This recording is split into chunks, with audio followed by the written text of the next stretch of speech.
നമ്മളെല്ലാവരും ലാലേട്ടൻ്റെ കിരീട സിനിമ ഒരുപാട് പ്രാവശ്യം കണ്ടിട്ടുണ്ട്. ഒന്നല്ലെങ്കിൽ 5 അല്ലെങ്കിൽ 10, അതിൽ കൂടുതൽ എന്തായാലും കണ്ടു കാണില്ല. പക്ഷെ ഇദ്ദേഹം 500-ൽ പരം, സത്യം പറഞ്ഞാൽ അതിന് പുറത്തേക്ക് പോവാം അല്ലേ. പേര് പ്രദീപ്. ആ സിനിമ കണ്ടിട്ട് തന്നെ അദ്ദേഹത്തിൻ്റെ ജീവിതശൈലി ഒരുപാട് മാറ്റി. എന്തുകൊണ്ട് പ്രദീപ്? സുഖം. എന്താണ്, എങ്ങനെയായിരുന്നു? കലിപ്പനായിരുന്ന? കലിപ്പിന് പറഞ്ഞാൽ നല്ലൊരു കലിപ്പനായിരുന്നു. എങ്ങനെയാണത്? അത് എനിക്ക് തോന്നുന്നത് അച്ഛനിൽ നിന്ന് കിട്ടിയതായിരിക്കണം. അച്ഛൻ ദേഷ്യക്കാരനാണ്. നല്ല ദേഷ്യക്കാരനാണ്, നല്ല ടെമ്പറുള്ള ഒരാളാണ്. അതിനായിരിക്കും എനിക്കും കിട്ടിയത്. എന്തെങ്കിലും ആരെങ്കിലും പറഞ്ഞു കഴിഞ്ഞാൽ അപ്പം പ്രതികരിക്കും. അത് അദ്ദേഹത്തിന്റെ ജീവിതശൈലി അങ്ങനെ തന്നെ ആയിരുന്നു. കാരണം അദ്ദേഹത്തിന്റെ 10ാമത്തെ 11ാമത്തെ വയസ്സിലാണ് അദ്ദേഹത്തിന്റെ അച്ഛൻ മരിക്കുന്നത്. അപ്പൊ ജീവിതം ഭാരങ്ങളൊക്കെ ആയപ്പോഴത്തേക്കും ശൈലി അങ്ങനെയായി പോയി. അദ്ദേഹത്തിന് കുറ്റം പറഞ്ഞിട്ട് കാര്യമില്ല. അപ്പൊ അതിനായിരിക്കും എനിക്കും കിട്ടിയിരിക്കുന്നത്. എന്തെങ്കിലും ഒരു മോശമായ സംഭാഷണ രീതിയിൽ, ഇഷ്ടപ്പെടാത്തൊരു സംഭാഷണ രീതിയിൽ ഉണ്ടായാൽ തന്നെ ഓൺ സ്പോട്ടിൽ തന്നെ അങ്ങോട്ട് അപ്പൊ തന്നെ കൈ കൊണ്ട് അപ്പൊ കൊടുക്കണം. ചെള്ളക്ക് നോക്കി കൊടുക്കും, സ്പോട്ടിൽ കൊടുക്കും. അത് അച്ഛനിൽ നിന്നാണ് ഞാനും എനിക്ക് തോന്നുന്നു അങ്ങനെ ആയിരിക്കും ഞാനും പഠിച്ചത്. എത്ര വയസ്സിലാണ് ഈ ദേഷ്യം തുടങ്ങിയത്? ദേഷ്യം തുടങ്ങിയെന്ന് പറഞ്ഞാൽ എനിക്ക് ഏകദേശം 2-ലും 3-ലൊക്കെ ഉള്ളപ്പോഴുണ്ട് സ്കൂളിൽ പഠിക്കുമ്പോൾ ദേഷ്യം. പിള്ളേരൊക്കെ ഇടിക്കും. എനിക്ക് എന്റെ ദേഹം തോന്നാ ഞാൻ ക്ലാസ്സിൽ കയറി അടിക്കും. ആരൊന്നും നോക്കൂല. അങ്ങനെ നോക്കണ പരിപാടി ക്ലാസ്സിലാണെന്ന് നിൽക്കാമോ? എനിക്ക് ഇടിയിട്ടു. അങ്ങനെയൊന്നുമില്ല, അതൊക്കെ മാറി. അന്ന് അങ്ങനെ ഒരു ടീച്ചർമാരൊക്കെ ഒരുപാട് വഴക്ക് പറഞ്ഞിട്ടുണ്ട്. നീ ഇത് ശരിയല്ല. ഞാൻ നമ്മളെ പഠിയത്തിലെ ലാസ്റ്റ് സാർ ഒരു സീൻ ചെയ്യുന്നുണ്ട്. മറ്റേ വണ്ടിയിൽ നിന്ന് ഇറങ്ങി വന്നിട്ട് കാലുകൊണ്ട് ചവിട്ടിയിട്ട് പരിപാടി മോനെന്നൊക്കെ പറയുന്നൊരു സംഭവം ഉണ്ടല്ലോ. അതേ സ്റ്റൈലാണ് നമ്മൾ സ്കൂളിലൊക്കെ പഠിക്കുമ്പോൾ സിനിമ ഇറങ്ങുന്നതിനേക്കാളും മുമ്പ് നമ്മള് ക്ലാസ്സിൽ കയറി അടിച്ചിട്ട്. അപ്പൊ അങ്ങനെയൊക്കെ ഒരു ഇത് വന്നപ്പോഴത്തേ ആൾക്കാർക്കൊരു അപ്പൊ അവര് ഗ്യാങ് ആയിട്ടായിരിക്കും വരുന്നത്. നമ്മൾ ഒറ്റയ്ക്ക് നിന്ന് അടിക്കും. അങ്ങനെ പേടിയൊന്നുമില്ല ഒരിക്കലും.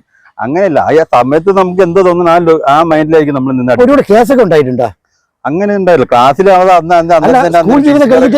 സ്കൂൾ ജീവിതം കഴിഞ്ഞ ശേഷം നമ്മള് ചെയ്തിട്ടുള്ള വഴക്കുകളെല്ലാം കേസിനൊന്നും പോയിട്ടൊന്നുമില്ല. അതൊക്കെ പോട്ടി തന്നെ തീർന്നു കഴിയുമ്പോഴത്തേക്ക് പിന്നെ എല്ലാവരും വിളിച്ച് സോൾവ് ആക്കാൻ നോക്കാനേ ശ്രമിക്കാറുള്ളൂ. കാരണം അന്നത്തെ അപ്പോഴത്തേക്കുള്ള ദേഷ്യം പിന്നീട് എല്ലാവർക്കും മനസ്സിലാവും കുറെ കഴിയുമ്പോൾ. പിന്നെ എങ്ങനെയാണ് അത് മാറിയത്? നമ്മളെ കിരീടത്തിന്റെ സിനിമ കണ്ടപ്പോഴത്തേക്ക് അതിനകത്ത് സ്വന്തം അച്ഛന്റെ ഒരു സീക്വൻസ് അവിടെ ഒരു ചന്തയിലുണ്ടായ സമയത്ത് പ്രതികരിക്കുന്ന ഒരു സംഭവമാണ്. അതിൽ നിന്നുണ്ടാവുന്ന ഒരുപാട് എന്ത് ചെയ്താലും കുറ്റമായിട്ട് വരുന്ന ഒരു സംഭവം വന്നപ്പോ അത് ഞാൻ നോക്കിയപ്പം റിവൈൻഡ് ചെയ്തപ്പോ എന്റെ ലൈഫിൽ സെയിം അതേപോലെ തന്നെ ഞാൻ എന്ത് ചെയ്താലും കുറ്റമായിട്ടാ വരുന്നത്. വീട്ടുകാർക്ക് അത് ദോഷമായിട്ട് വരും. വീട്ടുകാർക്ക് എപ്പോഴും കംപ്ലൈന്റ് ആയിട്ട് ഇങ്ങനെ വരും. പുറമെ വീട്ടിലെ അമ്മയുണ്ട്, ചേച്ചിയുണ്ട്. ചേച്ചി എറണാകുളത്താണ് സെറ്റിൽ ചെയ്തിരിക്കുന്നത്. ഞങ്ങൾ പഠിച്ചു വന്നൊക്കെ എറണാകുളത്ത് കേന്ദ്ര ഗവൺമെന്റ് ഓഫീസറായിരുന്നു. അപ്പൊ ആ കാലഘട്ടത്തിലൊക്കെ അങ്ങനത്തെ ഒരു സ്വഭാവം ഉണ്ടായപ്പോ കൂട്ടുകാർ എന്റെ ഇന്റിമേറ്റ് സുഹൃത്തുക്കൾ അടുത്ത് ശരിയല്ല എന്ന് പറയും. പക്ഷെ നമുക്ക് എന്റെ കൂട്ടുകാരുടെ ഇടയിൽ എന്തെങ്കിലും ഒരു ഇഷ്യൂ എന്ന് ഞാൻ അവരെ ആരും തൊടാൻ ഞാൻ ഒറ്റ സമ്മതിക്കും. നമ്മൾ പറയും നിനക്കൊക്കെ ചങ്കുറപ്പുണ്ടെങ്കിൽ ആ ഒരു രീതിയിലായിരുന്നു. അന്നൊന്നും ഈ സിനിമ കാണാൻ നിന്നിട്ടൊന്നും കണ്ടിട്ടൊന്നുമില്ല. ഇത് സ്കൂൾ ലൈഫ് തൊട്ട് കോളേജ് ലൈഫിലൊക്കെ അങ്ങനെയാണ്. പ്രീഡിഗ്രിക്ക് പഠിക്കുമ്പോഴൊക്കെ അങ്ങനെ തന്നെ ആയിരുന്നു ആ ഒരു ആറ്റിറ്റ്യൂഡ്. അപ്പോഴൊക്കെ ഞാൻ ഈ സിനിമ 1989 ജൂലൈ 7 ഈ പടം ഇറങ്ങിയപ്പോഴൊക്കെ കണ്ടെങ്കിലും പിന്നെ അന്ന് കാണാനുള്ള സാഹചര്യം എന്ന് പറഞ്ഞാൽ പഴയ വീഡിയോ ആണ്. VCR ആണ്. അത് വല്ലപ്പോഴും എടുത്ത് 10 രൂപയ്ക്കൊക്കെ അന്ന് എടുത്തിട്ടാണ് കണ്ടുകൊണ്ടിരിക്കുന്നത്. അങ്ങനത്തെ ഒരു കാലഘട്ടമായിരുന്നു. എത്ര പ്രാവശ്യം കണ്ടു കാണാം? അത് തന്നെ ഇപ്പൊ എനിക്ക് എന്റെ ഒരു അറിവിൽ 100 കൂടുതൽ 500 കൂടുതൽ തവണ കണ്ടിട്ടുണ്ട്. കാരണം അത് കാണും തോറും നമ്മളെ ശരിക്കും കൺട്രോൾ ചെയ്യാൻ പറ്റും. നമ്മൾ വെറുതെ എടുത്ത് ചാടണ്ട. ഡെയിലി എത്ര പ്രാവശ്യം കണ്ടിട്ടുണ്ട്? അല്ലാതെ തന്നെ അങ്ങനെയാണെങ്കിൽ അന്നൊക്കെ എന്ന് പറഞ്ഞു കഴിഞ്ഞാൽ നമ്മൾ ഇത് മേടിച്ചു കഴിഞ്ഞാൽ ഒരാഴ്ച കഴിഞ്ഞിട്ട് കാസറ്റ് കൊടുക്കുള്ളൂ. കാരണം ഇത് കണ്ടോണ്ടിരിക്കും. വെക്കേഷനൊക്കെ കിട്ടിയ ഇതിന്റെ പരിപാടി, ഇത് തന്നെ ഫുൾ ടൈം പരിപാടി, ഇത് കണ്ടോണ്ടിരിക്കും. അപ്പൊ എനിക്കാണ് ഏറ്റവും കൂടുതൽ ഇഷ്ടം കിരീടം കാണാന്നുള്ളത്. എനിക്കാണ് ഏറ്റവും ഇഷ്ടം കാണാന്നുള്ളത്. കാരണം കിരീടത്തിൽ നിന്ന് നമ്മൾ പഠിക്കേണ്ട ഒരുപാട് സ്റ്റേജുകളുണ്ട് അതിനകത്ത്. ഒരു തലമുറയും ഇങ്ങനെ ആവരുതെന്ന് തന്നെയാണ് ഇത് കാണിക്കുന്നത്. അല്ലാണ്ട് ലാൽ സാർ ചെയ്തതും അത് തന്നെയാണ്.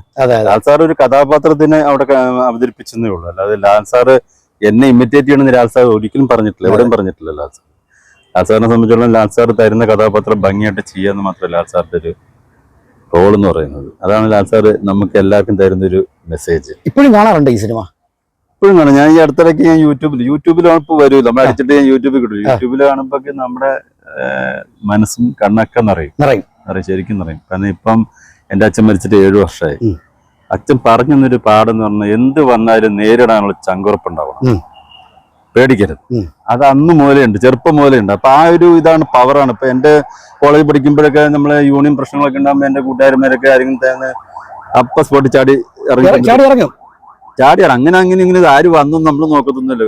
പുറമേന്ന് ഗുണ്ടേന്നാണോ അങ്ങനെയാന്ന് നമ്മൾ നോക്കാം. അടിയാണ് നമ്മള് കയറി നമ്മള് കുത്തനെ കയറി ആദ്യം പിടിക്കുന്ന കുത്തനെ കയറി പിടിക്കത്തേ ഉള്ളൂ അമ്മമാരൊക്കെ.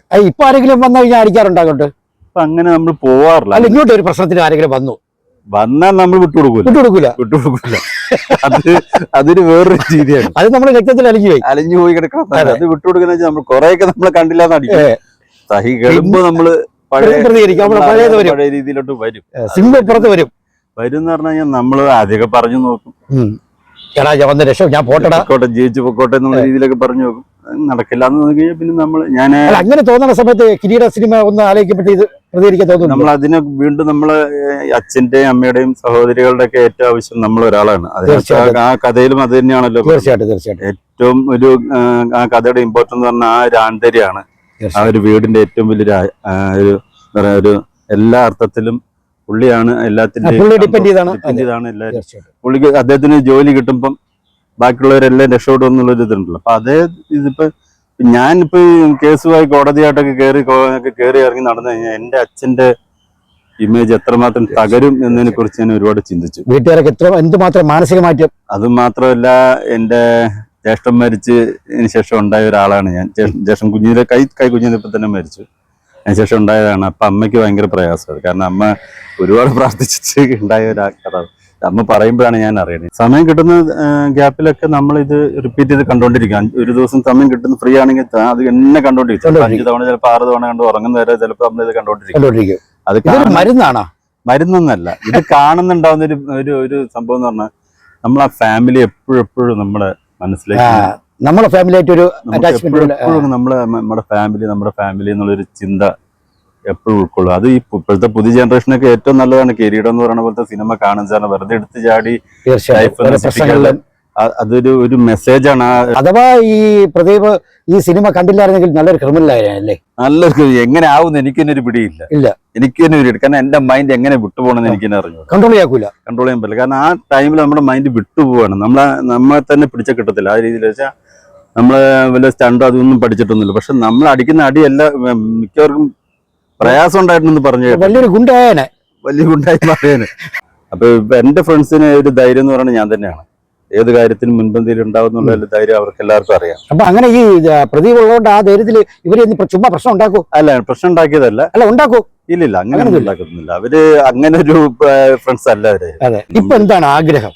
ശാന്തമായിട്ട് ജീവിക്കുക, പോവുക, വരിക. ആരുടെ വലിയ പ്രശ്നം കണ്ട് ഇപ്പൊ പോവുകയാണ്. ലാലേട്ടനെ കാണണമെന്നില്ലേ? ലാലേട്ടനെ കാണുന്ന വലിയൊരു മോഹമുണ്ട്. ഈ വീഡിയോ നിങ്ങളെല്ലാവരും ഒന്ന് ഷെയർ ചെയ്ത് ലാലേട്ടന്റെ അടുത്ത് എത്തുന്നത് വരെ ഒന്ന് ഷെയർ ചെയ്യണം. കാരണം പ്രദീപിന് കണ്ടില്ലേ, ഇദ്ദേഹത്തിന്റെ ആ ജീവിത ശൈലി തന്നെ മാറിയത് ലാലേട്ടന്റെ കിരീട സിനിമ ആയിട്ടാണ്. അപ്പോൾ ഈ വീഡിയോ എങ്ങനെയെങ്കിലും ലാലേട്ടന്റെ അടുത്ത് എത്തണം അല്ലേ?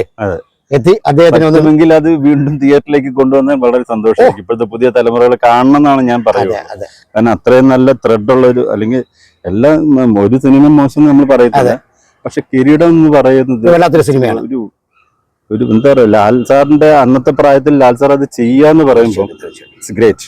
ഞാൻ സിബി സാറിനെ പോലും കാണണമെന്ന് ആഗ്രഹിച്ച ഒരാളാണ്. അന്ന് എറണാകുളത്തുള്ളപ്പോഴൊക്കെ സിബി സാറിനെ കാണണമെന്ന് മനസ്സുകൊണ്ട് ആഗ്രഹിച്ചു. അത്രയും നല്ലൊരു കഥ കൊണ്ടുവരികയും അതിനെക്കുറിച്ച് ഡിസ്കസ് ചെയ്ത് ഈ ലാൽ സാറിനെ കൊണ്ട് ചെയ്യിപ്പിക്കുക എന്നൊക്കെ പറയുമ്പോൾ എനിക്ക് തോന്നുന്നു അന്നത്തെ ലാൽ സാറിന്റെ പ്രായം കൊണ്ട് 20-30 ഇടയ്ക്കാൻ കണ്ടാന്ന് തോന്നുന്നു. അപ്പൊ എന്തായാലും ലാലേട്ടൻ ഇത് കാണുന്നെങ്കിൽ ലാലേട്ടനോട് എന്താണ് പറയാനുള്ളത്? പറയൂ, അങ്ങോട്ട് നോക്കി. ലാലേട്ടനോട് നമുക്ക് പറയാനുള്ള സ്നേഹം മാത്രമേ ഉള്ളൂ. കാണണ്ടേ അദ്ദേഹത്തിന് കാണണമെന്നുണ്ട്. അന്ന് പലതവണ ശ്രമിച്ചിട്ടുണ്ട്. പല സെറ്റുകളിലും പല സെറ്റിലും ഞാൻ പോയിട്ടുണ്ട്. പോയിട്ടില്ലെന്ന് ഞാൻ പറയുന്നത്, പോയിട്ടുണ്ട്. ആന്റണി ചേട്ടനെ കണ്ടിട്ടുണ്ട്. ആന്റണി ചേട്ടൻ എന്ന് വിളിക്കാനാണ് കുറച്ചുകൂടി ഇഷ്ടം. കാരണം ഒരു ജ്യേഷ്ഠനെ പോലെയാണ് നമ്മൾ കാണുന്നത് അദ്ദേഹത്തിന്. അതുപോലെ പ്രൊഡക്ഷൻ കൺട്രോള് സിദ്ധുചേട്ടൻ. ഇപ്പൊ സിദ്ധുചേട്ടൻ്റെ അടുത്തൊക്കെ പറയണമെന്ന് മനസ്സിലുണ്ട്. പക്ഷെ അവര് എപ്പോഴും തിരക്കായിരുന്നു. ഈ തിരക്കിനിടയ്ക്ക് നമ്മുടെ ഈ ഒരു വിഷയം പറയുന്നത് തെറ്റാണെന്ന് എനിക്ക് തോന്നിയോണ്ടാണ് ഞാൻ പിന്നെ എന്തായാലും ഈ വീഡിയോ ലാലേട്ടൻ കാണുമെന്ന് വിശ്വസിക്കാം നമുക്ക് അല്ലേ? ആയിരിക്കും. എന്നിട്ട് നമുക്ക് നേരിട്ട് പ്രദീപിനെ ലാലേട്ടൻ്റെ അടുത്ത് എത്തുക ഒരു വഴിയും കൂടെ ഉണ്ടാവട്ടെ. അപ്പൊ എന്തായാലും എല്ലാവിധ ആശംസകളും നടക്കട്ടെ. Thank you.